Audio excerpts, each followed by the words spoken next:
बिस्मिल्लाहिर्रहमानिर्रहीम। अस्सलाम वालेकुम। अबरार रशीद आपकी खिदमत में एक मरतबा फिर हाजिर है और मेरी आपसे दरख्वास्त है कि अगर अभी तक आपने इस चैनल को सब्सक्राइब नहीं किया तो इसे सब्सक्राइब कर लें।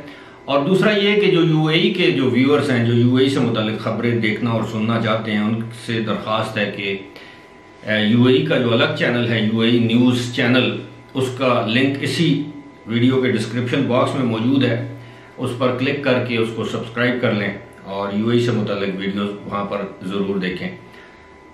दो बड़ी इम्पोर्टेंट ख़बरें हैं और दोनों की अहमियत है, लेकिन एक ख़बर जो है वो पाकिस्तान की मईशत के लिए, पाकिस्तान के मौजूदा हालात के लिए, पाकिस्तान में इम्पोर्टेड जो चीज़ें हैं उनके हवाले से बहुत ही तशवीशनाक ख़बर है। और दूसरी ख़बर ये है कि ये जो मुज़ाकरात की बातें की जा रही हैं, यानी पीटीआई के जो चेयरमैन हैं इमरान खान ने ये इंदिया दिया है कि वो हुकूमत के साथ मुज़ाकरात के लिए तैयार हैं और इसके लिए वो सदर मुमलिकत को ख़त लिखेंगे और सदर जो है वो दोनों यानी इत्तेहादी हुकूमत और पीटीआई के दरमियान मुज़ाकरात को आसान बनाने या मुज़ाकरात को मुमकिन बनाने की कोशिश करें। ये जो इम्पोर्टेड चीज़ों की जो खबर है ये बहुत ख़तरनाक इसलिए है कि पाकिस्तान में बहुत सी चीज़ें जो इम्पोर्ट की जाती हैं और उसमें डॉलर जो है वो नापैद है और वो इम्पोर्ट्स में इम्पोर्टर्स को दुश्वारियां पेश आ रही हैं। और सबसे जो तशवीशनाक पहलू वो अद्वियात का है। इस खबर को आपने ज़रूर सुनना और इस पर तज्ज़िया आपने सुनना है, देखना है।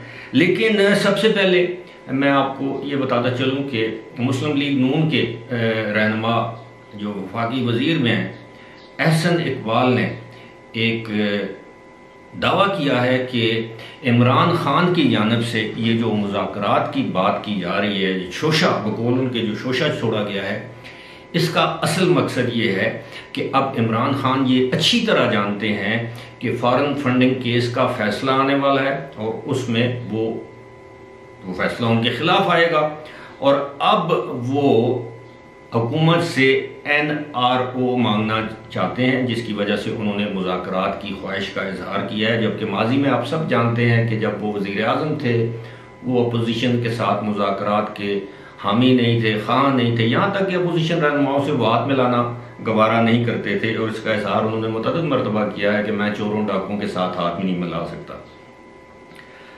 अब इसके बाद अपोजिशन में भी जब से वो आए हैं उन्होंने मुज़ाकरात की कोई बात नहीं की। उन्होंने कहा कि पहले इंतखाबात की तारीख का ऐलान किया जाए तो मैं मुज़ाकरात करूँगा। लेकिन अब वो कहते हैं कि जनाब इंतखाबात, इंतखाबी इस्लाहात, अगले आर्मी चीफ, इस पर मुज़ाकरात किए जा सकते हैं। तो इससे ये ज़ाहिर होता है कि उनकी ख्वाहिश है कि उनकी मर्ज़ी का आर्मी चीफ बने। अब जबकि जो मौका था नैब के चेयरमैन को लगाने का, इलेक्शन कमीशन में दो जो अरकान थे, एक सिंध से थे शायद और एक खैबर पख्तूनख्वा से, उनकी तैनाती का उस वक्त वो असेंबली में मौजूद नहीं थे, उन दोनों की तैनाती होगी। अब इलेक्शन कमीशन अपने तौर पर मुकम्मल है, 5 अरकान होते हैं बशमूल चीफ इलेक्शन कमिश्नर के।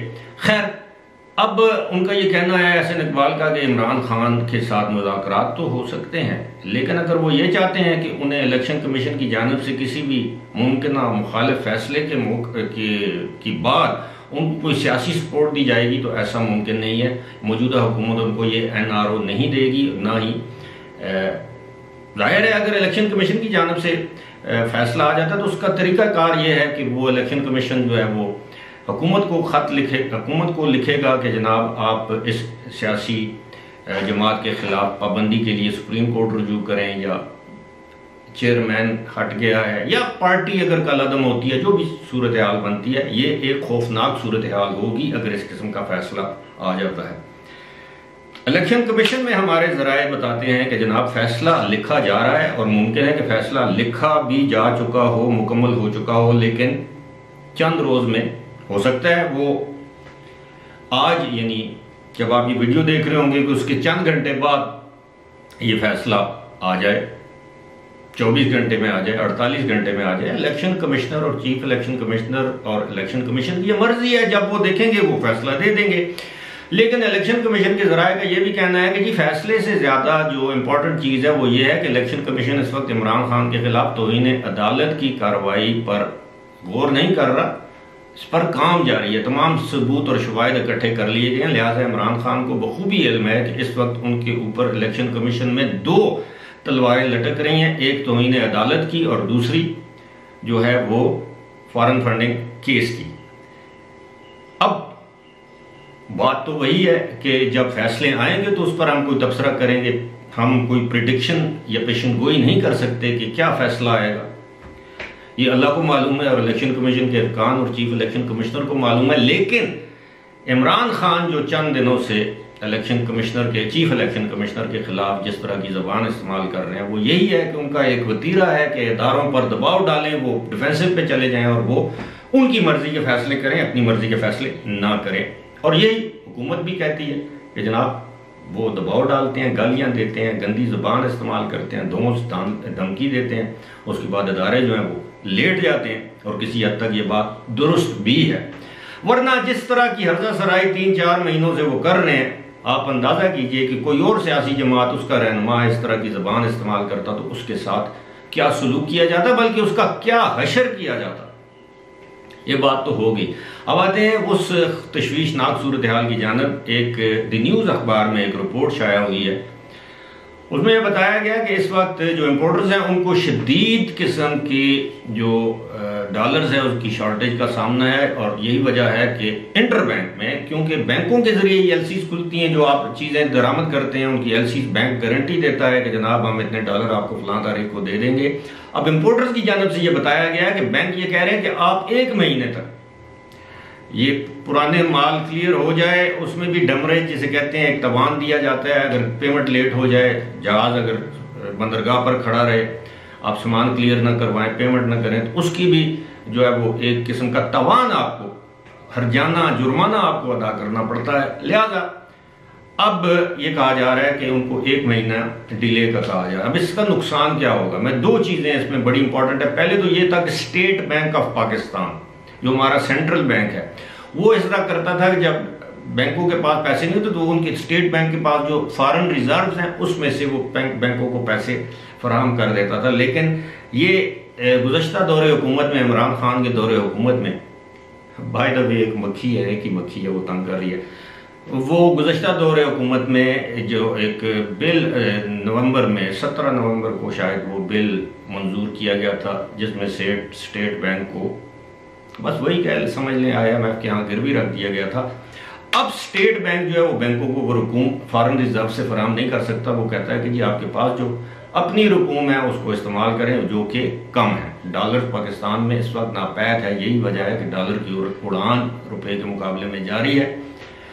सबसे खतरनाक सूरत हाल ये, अगर स्टेट बैंक आज डॉलर फराहम करना शुरू कर दे तो कोई मसला नहीं होगा, लेकिन वो कर नहीं सकता क्योंकि IMF के साथ गुज़श्ता हुकूमत ने यह मुआहदा कर दिया है। इसीलिए हम कहते हैं कि वो बारूदी सुरंगें और कांटे बिछाकर गए थे और आज मूरद इल्ज़ाम मौजूदा हुकूमत को ठहराते हैं। समझदार लोग इस चीज़ से बखूबी आगाह हैं। अलबत्ता जो समझदार नहीं है या समझदार होने के बावजूद जिन्होंने आंखें और कान बंद किए हुए हैं, उन पर कोई गिला भी नहीं होना चाहिए। खैर, अब जो इसका नुकसान क्या होगा? पाकिस्तान में मुतअद्दिद अद्वियात हैं जिसमें लाइफ सेविंग ड्रग्स भी शामिल हैं।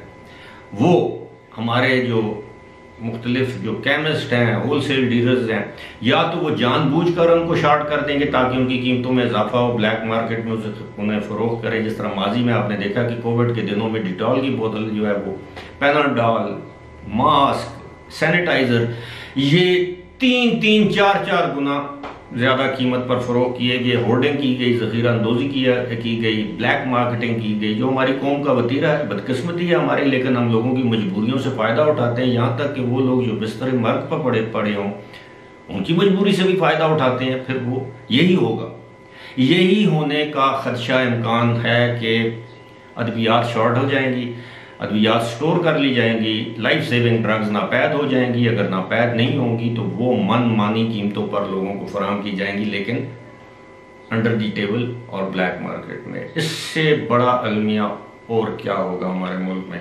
देख लें, चूहे बिल्ली का खेल जारी है।